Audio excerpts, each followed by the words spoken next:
Chronicle of a Young Warrior. Chapter 1. Autumn has ended.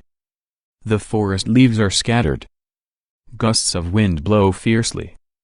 The scenery of Dongbok Mountain looks desolate and withered.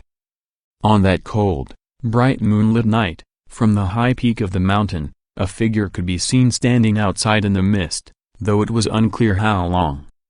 Upon closer inspection, it was a handsome young man, around 17 years old, dressed in a blue robe. He was casting two bright, sharp glances down the hillside, seemingly waiting for someone. After a while, he sighed softly, "Oh dear. My master has been missing for 2 days.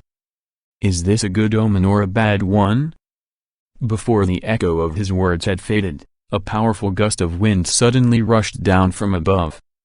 The young man in blue was startled and looked up. At the same time, in a flash of lightning, a shadow descended about 5 jhana away from him. The figure's skills were indeed extraordinary in the martial world. The young man in blue was extremely frightened and stared at the figure, not knowing who it was. He involuntarily shouted, "Master?" Indeed, the shadow that appeared was the familiar old man. With his white hair and beard, and carrying a heavy bag on his shoulder, he was hiding under the dense shade of a tree. The young man in blue was greatly puzzled by his master's strange behavior. However, he did not dare to speak, quietly following the old man into the cave. In the blink of an eye, the two had arrived. The old man threw the heavy bag onto the ground and calmly sat down on a stone. The young man in blue, feeling anxious, hesitated for a moment before speaking, "Master." But the old man widened his eyes and shouted loudly, "Shut your mouth. From now on, you are forever forbidden to call me master. If you disobey, I will beat you to death." The young man in blue was stunned for a long time, stammering, "Master." The old man, in a fit of rage, struck his palm with a thunderous sound that echoed throughout the secret chamber, "Thachbalki. You wish to die." The young man in blue, who was indeed Thachbalki, hurriedly retreated a couple of steps, his mouth agape, but he couldn't utter a single word. He couldn't fathom the old man's sudden change in temperament. Because just 3 days ago, his master was as gentle and benevolent as a sage, but now, he looked even more fierce and malicious. A flash of thought raced through Thachbalki's mind.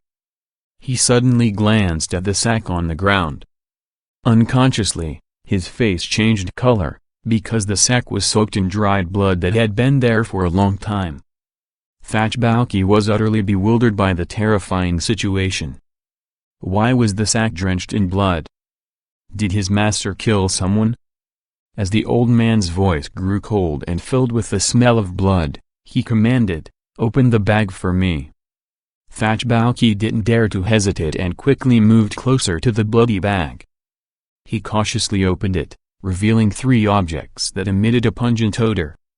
Thachbalki inspected them closely and exclaimed in horror, 3 human heads. Thachbalki reached into the bag and pulled out 3 objects, each with a bloodied head attached. "Be quiet," said the old master. "Fetch me the jug of wine in there." After overcoming his initial horror, Thachbalki retrieved a jug covered in blood stains. He handed it to his old master, who proceeded to drink it all down, laughing grotesquely. As Thachbalki examined the 3 bloody heads more closely, he realized they belonged to 3 senior monks. Instinctively, he cried out, "Oh heavens, master!" The old man threw the jug aside and glared at Thachbalki with silver eyebrows raised. "You want to die?" he thundered. He flung out his wide sleeves and let forth a fierce roar like an avalanche.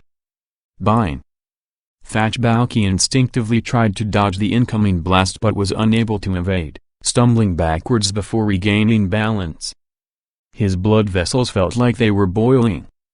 That was because the elder master only used 1/3 of his strength, otherwise Thachbalki would have surely met his demise. Waiting for Thachbalki to regain his footing, the experienced warrior reached into his pocket and pulled out a gem shaped like a dragon, radiating a cold and menacing light. He threw it towards Thachbalki while barking orders, "Take this object and listen to me." Surprised, Thachbalki caught the dragon gem, then looked to the waiting elder for an explanation. The old man's voice lowered as he spoke, "Young one, you have often asked me about your murky past. Now hold on to this dragon gem and in the future, seek out your true identity in the martial world. This is the only precious item that accompanied you when I found you as a baby under Mafong Mountain. It also reveals your family name, Thach. But from now on, be extremely cautious and protected because if this item falls into the wrong hands, great danger will come upon you." Thachbalki listened intently to the elder's warnings and felt shaken to his core. It was as if his master's words were prophetic. He shuddered slightly at the thought and finally mustered up enough courage to ask, "Master." But the old man waved his hand and shouted, "Be silent now. The bond of teacher and student between us has ended, and you must leave this cave immediately." Thachbalki's face turned pale, and he began to sweat profusely. He was utterly astonished by his master's cruel decision. Suddenly, Thachbalki fell to his knees, pleading earnestly, "Oh no! Master!" The old man roared like thunder, "Do you want to die?" The old man instantly raised his palm and a force as heavy as a thunderbolt struck towards Thachbalki, an attack that was impossible to evade. Boom! With a soft scream, Thachbalki's body was hurled out of the cave by the force of the palm strike. At that moment, he was unconscious and unaware of anything. Chapter 2. When Thachbalki woke up, everything had changed. The secret cave where he and the old man had hidden for more than 10 years was now completely destroyed. Thachbalki, filled with horror, rushed forward and shouted, "Where is Master?" The entire mountain range was silent. The old man's figure was nowhere to be seen. By then, it was late at night. The pale moonlight cast a cold, desolate glow over the barren hill. Thachbalki shouted several times, shaking the forest at the foot of Mount Dongbok, but there was no response. In his heart, it felt as if a fire was burning. Who had destroyed the secret cave? And where was the old man now? It was all a complete mystery. Thachbalki stood in stunned silence before the tragic scene for a long while. Suddenly, he shifted his gaze to the left, about 10 jong from the destroyed secret cave, and saw a new stone mound emerging. A sudden suspicion appeared in Thachbalki's mind, causing him to quickly scan the area. He recognized that it was a newly built stone tomb, with a chilling blood-stained plaque in front that reads, "Here lie the heads of 3 traitorous monks from Shillin." The 2 sparkling lights in Thachbalki's eyes lit up with understanding. He murmured to himself, "Ah! This is the tomb of the 3 bloody heads from earlier. But who buried them and why are they labeled as rebellious members of the Shillin sect?" Thachbalki paused to think, then suddenly realized that this was the actions of the old man and no one else. Moments ago, 3 severed heads were buried by his master's hands, along with inscriptions in blood to preserve for future reference. But why had the old man labeled the 3 monks as traitors? Although the reasoning remained elusive, Thachbalki could guess that there must have been a mysterious reason for his master's gruesome actions. Despite living with the old man for over 10 years, Thachbalki had never learned his name or title. Even his master's behavior was shrouded in secrecy and could not be measured. Now the situation was clear. It was obvious that these 3 monks under the grave met their demise at the hands of his master as he sought vengeance against them and brought their heads back to this secret lair. So what feud did these 3 monks from Shillin Temple have with his master that warranted such ruthless revenge? Who else could have destroyed the secret cave? If it wasn't the old man, then who else would dare to take such action? But why did the old man act this way? The mystery remains. Thachbalki was overwhelmed with confusion, staring blankly at the desolate scene for a long time. Then he suddenly leaped down the mountain, determined to find the old man. He lifted himself 3 jong high and was surprised to find his body as light as a feather. He was taken aback and thought, how strange. Why am I not injured by Master's palm strike? On the contrary, my internal strength has increased several times. Could it be? But time was of the essence. Thachbalki pushed aside that thought and swiftly followed the old path like a wisp of blue smoke. His martial skills had indeed surpassed his previous limits, and his movements were as fast as lightning. Thachbalki continued along the path until it was well past midnight. At a winding bend, he suddenly heard several tremors of powerful force. He quickly descended onto a large tree by the roadside and scanned the area. The old forest was eerily silent and cold. At that moment, Thachbalki's sharp eyes suddenly caught something unusual at the base of the old tree. There, the old man was sitting cross-legged with his head bowed. Thachbalki swiftly moved closer to investigate. Suddenly, he let out a blood-curdling scream. "Master, what's going on?" He held the old man's body close to him, tears streaming down his face until they turned to blood. In a split second, he heard a deep and hoarse voice booming, "Young one, enough with the weeping. Stand up quickly." The strange and eerie voice made Thachbalki release the old man from his embrace and stand up straight. He glanced towards the source of the sound and noticed a middle-aged monk standing silently behind the old tree, his eyes emitting 2 beams of intense light towards him.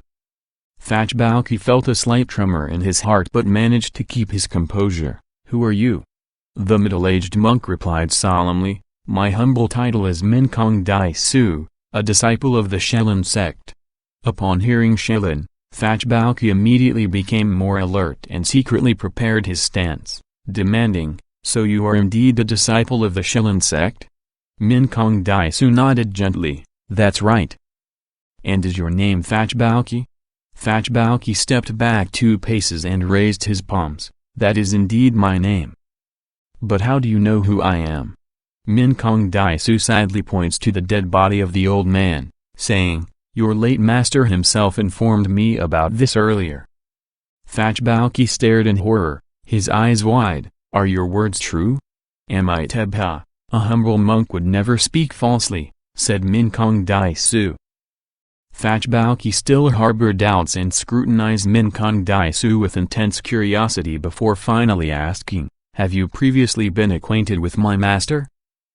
"Not only was I acquainted with your master, but we were also fellow disciples of the Shelin sect." Thachbalki was even more astonished. "So, my master. Your master was known as Futter Ya. He was indeed one of the 2 revered monks of the Shelin sect in the past." Minkong Dai Su's revelations left Thachbalki stunned, as if he had just awoken from a long dream. After a moment, he asked, "My master was once Futter Ya, but why did he abandon his spiritual practice and leave behind his monk's robe to hide away in seclusion for more than 10 years? Minkong Dai Su let out a deep sigh. The situation was deeply tragic and filled with complex, unforeseeable circumstances. It compelled Senior Futter to abandon his monastic life and lived in hiding until today. Can you tell me more about this tragic story in detail?" Thachbalki asked, his face etched with anxiety. After a pause, Minkong Dai Su continued in a mournful tone, 15 years ago, after the fierce battle for the Blood Pearl Soul on Datma Mountain ended, the headmaster of Shelin Temple, Phap Tu Chung Yun, discovered that a high-ranking disciple was involved in the bloody incident and who also smashed to death Han Tu Ian Kusi and snatched one of the sacred pearls. In a fit of rage, Phap Tu Chung Yun publicly executed the skilled fighter in front of a large group of disciples and took back the Blood Soul Pearl. Little did he know that this would bring upon him the calamity stemmed from a past life. One day, while going down the mountain on an errand, the elder Chung Yun mysteriously died in the old forest. At this point, Thachbalki spoke up, "How strange it is that Phap Tu Chung Yun could die so easily like that." Minkong Dai Su didn't pay attention to Thachbalki's words and continued thoughtfully, The enemy must have used a powerful technique to defeat and crush his head, rendering him unrecognizable. Fachbalki raised an eyebrow. Who could this person be? We still don't know the identity of the culprit, but one thing is certain, the elder Chungyun died at the hands of the legendary Kim Kang technique, which is a secret skill of the Shaolin sect. Suddenly, Fachbalki exclaimed, "What? Was there treachery within the Shaolin sect?" Min Kong Dai Su's voice remained calm as he replied, "At first, we suspected that Senior Fuker was behind it all, from the highest-ranking seniors down to the ordinary disciples." Fachbalki's eyebrows stood on end. "The one who committed the deed was my master? Is that possible?" Min Kong Dai Su waved his hand. "Don't be hasty, young man. Let me continue.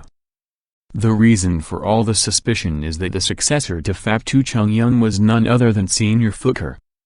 According to the Shaolin disciples, the sect senior acted in such a manner to quickly seize control of the monastery and gain the power over life and death. Furthermore, it was he who discovered the body of Elder Chungyun and brought it back to the temple, turning suspicion into certainty as everyone was convinced that the sect senior had acted to conceal the truth from the other disciples." Fachbalki's mind was in a state of extreme confusion. And then, how did things change? Please finish telling me. Min Kong Dai Su's expression shifted from solemn to cold. Later, most senior monks and disciples firmly believed that Senior Fuker was the culprit and sentenced him to death by 1,000 cuts in the temple. Fachbalki's eyes blazed with intensity. "The Shaolin monks sentenced my master to death by 1,000 cut? But how is it that he is still alive today?" "The reason Senior Fuker is still alive was due to my intervention." Fachbalki was horrified. "Because of your intervention?" "Yes, indeed. From my perspective, Senior Fuker could not have been the culprit for two reasons. First, he was a martial artist of extraordinary skill, far surpassing Faptu Chungyun of that time. If he had wanted to, he could have easily resisted arrest and escaped.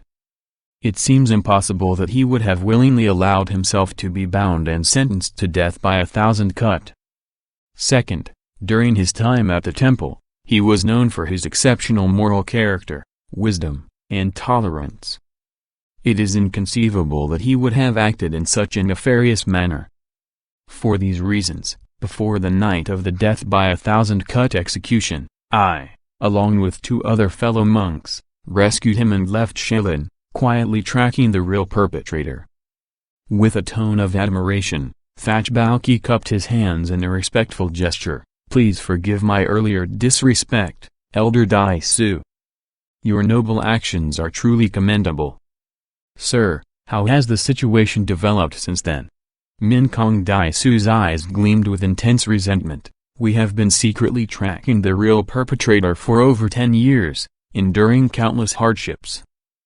Indeed, heaven did not disappoint us, as we finally discovered Mui Hing Ton Ya, the second most senior disciple of Faptu Chungyun." Suddenly, Fachbalki cried out, "Ah, so it was Mui Hing Ton Ya who was the culprit behind the murder of Faptu Chungyun." Min Kong Dai Su shook his head. "That's not entirely accurate. The person who actually carried out the deed was a female demon, while Mui Hing Ton Ya was merely the mastermind." Fachbalki let out a terrifying gasp and exclaimed, "How strange! Why would the female demon kill Chungyun, and how did she know the Kim Kang martial arts technique to carry out the act?" Min Kong Dai Su responded with anger, "As I understand it, it was due to the extraordinary allure of the vixen. Mui Hing Ton Ya betrayed us, stole the Blood Soul Pearl, and brought it to her in exchange for pleasures, all while plotting to seize the position of sect leader from Senior Fuker. What is the title of this vixen? This matter remains a secret to this day, only knowing that she possesses an enchanting beauty that no willpower could resist. Moreover, her personality is the most sinister in the world." "And what of the fate of Mui Hing Ton Ya?" "Due to a mistake from the very beginning, we elevated Mui Hing Ton Ya to the position of sect leader. With that, he used the supreme authority left by the founder to force Senior Fuker to death. Thach Baoqi's eyes gleamed. Nui Hinkton Ya executed my master? But how did it all unfold? Some time ago, Senior Fuker was tracking the vixen and happened to encounter 4 trusted disciples of Nui Hinkton Ya. Because they were disrespectful, he killed 3 of them. The last one, however, took out the ruby gem divine staff, the sacred relic passed down from the founder, and conveyed Nui Hinkton Jia's death order, forcing Senior Fuker to make a fatal decision deep in the forest. Upon hearing this, Thach Baoqi let out a horrified scream and hurriedly moved to examine Fuker Ya. He saw the mark of a palm strike on his master's Lin Dai pressure point and immediately understood what had happened. After a long moment, Thach Baoqi gritted his teeth in deep hatred. The evil sect members are indeed deeply sinister, but why did my master, knowing this, still accept his death? Young man, you do not fully understand. The ruby gem divine staff, the sacred relic passed down from the founder, holds absolute authority. Senior Fuker, not wanting to destroy the traditions of the ancestors, willingly accepted his fate. Before taking action, while you were unconscious, he transferred all his internal energy to you. Now, you could be considered one of the formidable figures of the martial world. Min Kong Dai Su's revelation left Thach Baoqi stunned, as if he had just awoken from a nightmare. His voice trembled with emotion. So then, Dai Su, you met with my master before his death? Yes, Senior Fuker recounted all the details about the young man to me and left behind a few final words. What did he say? Please, Dai Su, tell me clearly. Min Kong Dai Su suddenly replied quietly. First, you are to be expelled from the Shaolin Temple's discipleship. Thach Baoqi's face suddenly turned pale, and his voice trembled slightly. What else did he say, Dai Su? Please tell me everything. Secondly, Sect Senior advised you, while on the path of discovering your origin, to pay attention to the Blood Soul Pearls, as it seems your past is somehow connected to that treasure. Thach Baoqi's heart continued to tremble as he asked, Is there anything else? Min Kong Dai Su was silent for a moment before solemnly stating, There is one more extremely important matter. The Sect Senior has entrusted you with the heavy task of restoring the true Shaolin sect. A surge of heroic spirit filled Thach Baoqi's face. I will follow this command, even if it means death. I will not hesitate. Min Kong Dai Su's expression brightened considerably. Suddenly, he clasped his hands together and bowed respectfully before Thach Baoqi. Young hero, your boundless righteousness is truly rare in this world. Please accept my bow of respect, and then we shall continue our discussion. Having said this, Dai Su knelt down. Thach Baoqi, alarmed, quickly stepped aside. Young hero, the survival of the Shaolin sect now rests solely on you. Even if I die, I can rest in peace. Thach Baoqi sighed softly. Dai Su, you flatter me too much. Do the elder currently have any plan for revenge? Revenge? In truth, I have not made any plans yet, but I intend to bring Sect Senior's body back to the Shaolin Temple and then act according to the situation. Thach Baoqi nodded in agreement. That sounds good. Let's get on the road as soon as possible. Then, he hoisted Fuker Jia's body onto his shoulder, and together with Min Kong Dai Su, they swiftly set off like a flash of lightning. Chapter 3. As the sun had just set, Thach Baoqi and Min Kong Dai Su arrived at the Shaolin Temple, halting before the temple gates. Suddenly, a furious shout echoed from inside. Immediately after, 4 temple monks rushed out, forming a defensive formation. Seeing Thach Baoqi carrying a coffin on his shoulder, the long-bearded monk was astonished. Young man, what is your purpose here? Thach Baoqi responded calmly, I want to meet with Nui Hinkton Ya. The aged monk stepped back 2 paces, his eyes gleaming with sharpness. You are still very young, You should be more cautious." Thachbauke laughed coldly. "Don't waste words. Will you let me in to see the sect leader, or do I have to force my way through?" The monks shouted in unison, "That is impossible." Thachbauke laughed loudly. "Ha ha! If it's impossible, then so be it. Step aside." With that, he advanced with a coffin on his shoulder. The 4 senior monks shouted in fury, "You seek death." Immediately, powerful waves of energy surged towards him. Bang! Bang! A series of powerful strikes landed on Thachbauke, but they had no effect on him. He continued to calmly carry the coffin forward. The 4 senior monks were utterly astonished. None of them could have imagined that Thachbauke's martial arts had reached such a profound level. At that moment, the alarm bell rang from the main hall of the Shilin Temple. Following that, about 100 martial arts experts rushed out, forming an imposing battle formation. Thachbauke, realizing that a commotion had erupted, immediately stopped in his tracks. Suddenly, he saw an elder monk emerge from inside, dressed in a kaseya embroidered with shimmering gold thread. He held the ruby-gemmed divine staff in his hand, and his face bore a sinister, lustful expression completely unlike that of a true monk. At first, Thachbauke immediately understood that Min Kong Dai Su's words were entirely accurate. He realized that the old monk was actually Mui Hinkton Ya. Accompanying Mui Hinkton Ya were 8 senior monks in red robes, their eyes emitting a deep and profound internal power. When Mui Hinkton Ya was about 4 jong away from Thachbauke and Min Kong Dai Su, his eyes gleamed with a wicked and lustful light. As he looked at Min Kong Dai Su, his brows furrowed. The old monk then turned his gaze to Thachbauke with a look of surprise, before pausing to look at the coffin on the young man's shoulders. The atmosphere in the arena was tense and heavy. Despite this, everyone remained completely silent, even the mosquitoes seemed to hold their breath. After a moment, Mui Hinkton Ya's voice lowered, "Young benefactor, are you looking for this old sect leader?" Thachbauke nodded, "That's right." Mui Hinkton Ya seemed somewhat displeased. "What business do you have with this old sect leader?" Thachbauke replied coldly, like ice, "To discuss Fukurton Ya." The mixed, sinister gleam in Mui Hinkton Ya's eyes intensified. The old monk was silent for a moment before asking, "Where is Fukurton Ya now?" Thachbauke answered, "In the coffin." Mui Hinkton Ya was startled, "In the coffin?" "That's right." Mui Hinkton Jia's face lit up with a long-lasting joy, and he laughed heartily, "Ha ha! Very good. He has acknowledged his betrayal and self-inflicted punishment. It's a fitting end." A blaze of anger flared up in Thachbauke's heart.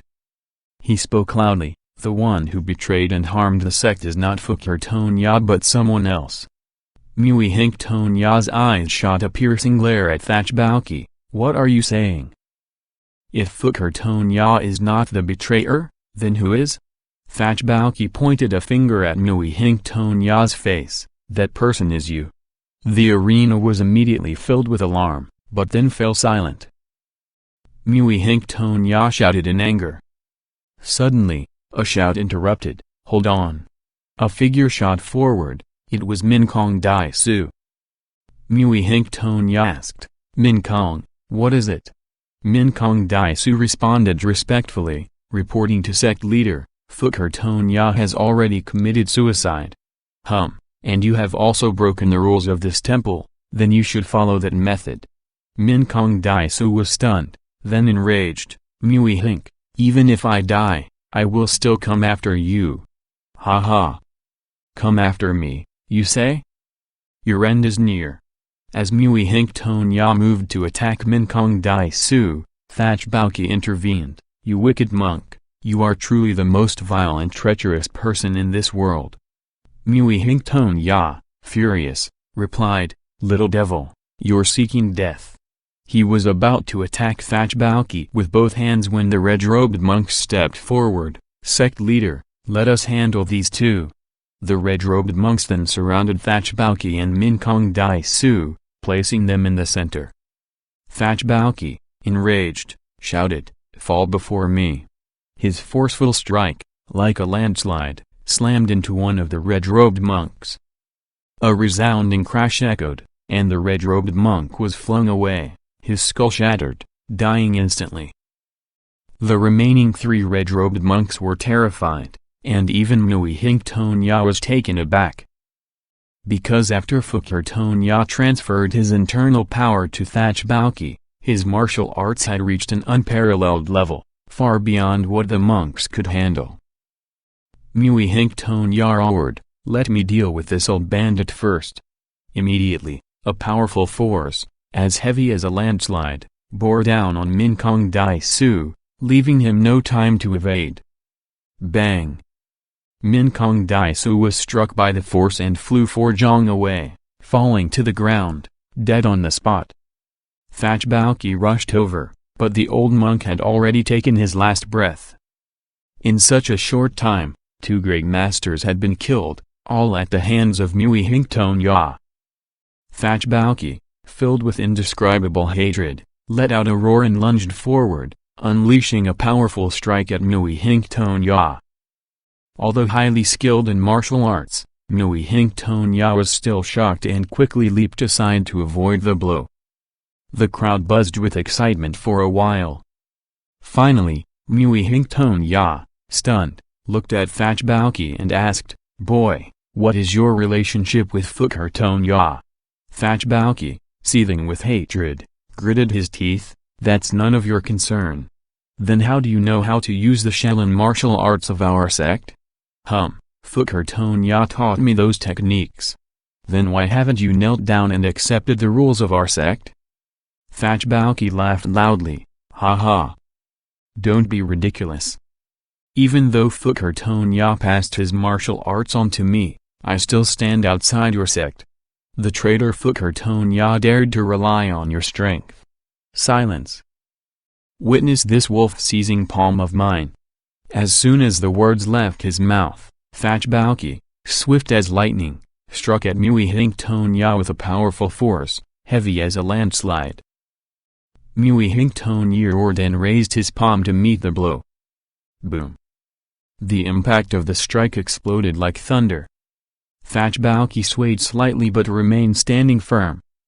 In contrast, Mui Hink Tonya was forced back 4 or 5 steps, his face pale. The outcome of the clash was clear. Mui Hink Tonya, furious after being hit hard in the ear, shouted, "Boy, you may have a few noteworthy martial arts techniques now, but you will soon follow the 2 traitors to the gates of the underworld." As he spoke, Mui Hink Tonya spun his palm in a circular motion, releasing a wave of force toward Thachbaoki. Sensing the incoming move, Thachbaoki did not feel fear. Instead, he shot forward toward Mui Hink Tonya. His palm struck the old monk's hand with the speed of lightning. In the blink of an eye, Thachbaoki had immobilized Mui Hink Tonya's pressure points. Mui Hink Tonya, terrified, let out a roar and unleashed 5 strikes aimed at the top of Thachbaoki's head. Thachbaoki refused to release his grip, raising his palm to block all 5 attacks. Boom! Boom! Boom! Following that, 2 terrifying screams echoed loudly. Thachbaoki retreated nearly 1 jong, and blood began to trickle from his mouth. The elder monk was no longer able to stand. The 2 red-robed monks who were tending to him shouted in unison in shock at the sight, "Little demon, surrender your life quickly." The 4 palms fell onto Thachbaoki's head with great force. Due to his severe injuries, Thachbaoki was unable to defend against these attacks. He quickly dodged to the side. However, he was still hit by the powerful energy of the red-robed monk on his left, causing him to tremble all over. Filled with anger, he shouted, "Watch this!" A wave of force from the returning dragon palm struck the red-robed monk on the left. The senior monk, terrified, let out a shout and raised his palm to block the attack. A miserable scream rang out. The senior monk was struck by the palm, sent flying 4 jong away, his soul entering the gates of hell. Witnessing the immense strength of Thach Baoqi, none of the other warriors dared to approach him singly in battle. In a series of shouts, they closed in on Thach Baoqi, surrounding him from all sides. Immediately, a fierce battle erupted. Mui Hington Ya stood up and shouted, "You little beast, today your fate is sealed." With that, the old monk rushed toward Thach Baoqi and unleashed his full power with a downward strike. Seeing Mui Hington Jia's furious face, Thach Baoqi raised his palm to block the attack. Boom! The force of the impact shot upwards, reaching 4 or 5 jong high. White smoke rose in the arena. The two figures, having collided, quickly separated. Mui Hington Ya was thrown 3 jong away. Blood spewing from his mouth from serious injuries. Thach Baoqi also suffered significant harm, struggling to remain standing. The group of warriors shouted in unison, "Kill this little demon!" Countless streams of chi energies converged on Thach Baoqi's position. Bind! Bind! Bind! Thach Baoqi's body was lifted up and flung 10 jong into the air by numerous sharp forces and then came tumbling down Thiutut Mountain.